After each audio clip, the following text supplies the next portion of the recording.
एक स्त्री देवाच्या नावाने रोज एक चपाती घराच्या बाहेर ठेवायची.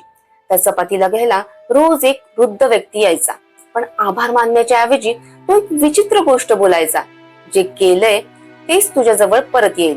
त्या स्त्रीला त्या व्यक्तीचा खूप राग यायचा. तिला वाटायचं आशीर्वाद देण्याच्या ऐवजी हा काय बडबड करतोय. कंटाळून तिच्या मनात त्याच्याविषयी वाईट विचार आला. दुसऱ्या दिवशी तिने त्या चपातीमध्ये विष मिक्स केलं. तिला वाटलं रोजचा विषय संपून जाईल. जशी ती विषारी चपाती घराच्या बाहेर ठेवायला गेली, तिचे हात थरथर कापतात. तिला वाटलं, देवा मी हे काय करते, मी हे कोणतं पाप करते. तिने लगेचच ती विषारी चपाती आगीमध्ये फेकली आणि दुसरी नवीन चपाती बनवून घराच्या बाहेर ठेवली. त्या वृद्ध व्यक्तीने ती चपाती घेतली आणि परत तेच बोलून गेला, जे केलंय तेच तुझ्या जवळ परत येईल. तेवढ्यात त्या स्त्रीचं दार वाजलं. तिने दार उघडलं. समोर तिचा मुलगा होता, कपडे फाटलेले, भुकेने व्याकुळ झालेला.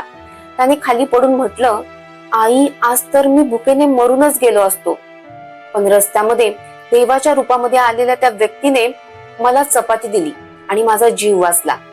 हे ऐकून आईच्या पायाखालची जमीनच सरकली. ही तीच चपाती होती जी तिने सकाळी बनवली होती. तिच्या हृदयाचे ठोके वाढू लागले. ती विचार करू लागली, जर ती विषारी चपाती मी बदलली नसती तर आज मी माझ्याच हाताने माझ्या मुलाला मारलं असतं. तेव्हा तिला समजलं, कर्म चांगलं असो किंवा वाईट असो, ते फिरून परत आपल्या जवळ येतच. म्हणून काही पण करताना नेहमी लक्षात ठेवा, देवाच्या हिशोबामध्ये कधीच काहीच गडबड नाही होणार. बरोबर आहे ना?